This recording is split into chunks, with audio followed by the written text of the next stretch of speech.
Setuju, bukan setakat belajar bahasa Mandarin, bahasa Tamil dan bahasa-bahasa lain yang kita boleh belajar di Malaysia ni tidak ada masalah. Sebab bahasa-bahasa ni semuanya adalah bahasa yang diciptakan oleh Allah. So memang setiap kaum tu ada bahasa dia masing-masing. Saya sangat setuju untuk mendekati satu-satu kaum itu, kita belajar bahasa kaum tu. Dan Pemuda ingin mencadangkan supaya di dalam manifesto nanti kita wajibkan kembali subjek tulisan Jawi di dalam sekolah-sekolah kebangsaan. Kita wajibkan juga pelajaran bahasa Tionghoa ataupun bahasa Mandarin dan bahasa Tamil di sekolah-sekolah kebangsaan. Jadikan ini subjek wajib supaya berlakunya integrasi nasional. Sebab kita telah tahu salah satu daripada faktor untuk berlakunya integrasi nasional adalah kerana bahasa.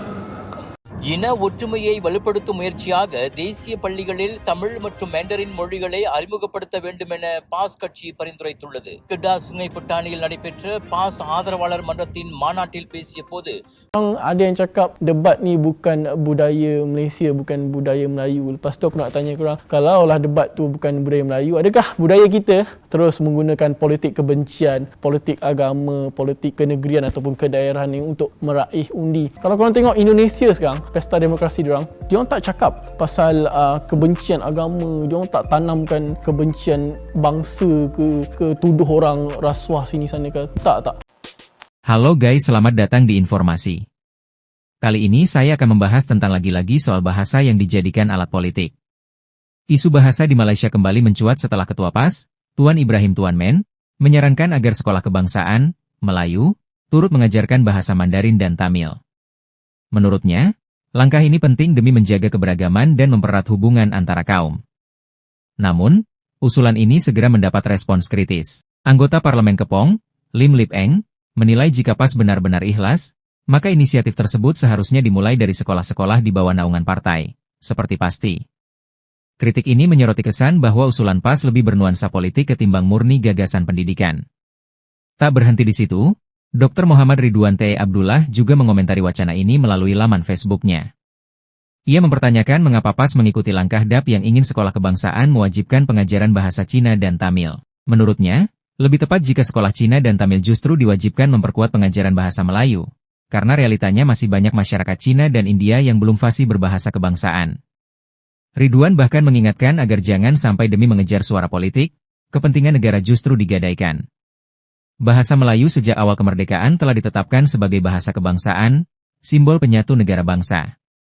Namun Malaysia juga merupakan masyarakat majmuk, dengan sejarah panjang pendidikan vernakular Cina dan Tamil. Kondisi ini membuat isu bahasa selalu bersinggungan dengan pertanyaan besar. Siapa yang berhak mendefinisikan identitas Malaysia? Politisi kerap menggunakan isu bahasa sebagai sarana legitimasi. PAS, misalnya, melalui usulannya ingin tampil inklusif dan terbuka, sementara oposisi seperti tidak berusaha membongkar inkonsistensi politik lawan. UMNO di sisi lain biasanya mengusung narasi, pertahankan bahasa Melayu. Dengan demikian, bahasa menjadi alat retorika yang efektif untuk menarik simpati, bukan sekadar instrumen pendidikan.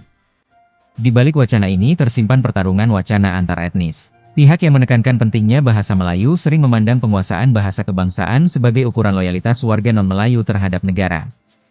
Sementara itu, kelompok lain menekankan hak mempertahankan bahasa ibu sebagai bagian dari identitas budaya. Pertentangan inilah yang membuat isu bahasa jarang menemukan titik temu. Sejatinya, penguasaan banyak bahasa bisa menjadi kekuatan besar Malaysia. Bahasa Melayu bisa tetap menjadi fondasi kebangsaan, sementara Mandarin, Tamil, dan Inggris dijadikan nilai tambah dalam era global. Namun, sepanjang bahasa terus dipakai sebagai alat politik, persoalan ini akan terus berulang, muncul menjelang pemilu, atau ketika partai membutuhkan isu untuk memperkuat citra di hadapan pendukungnya.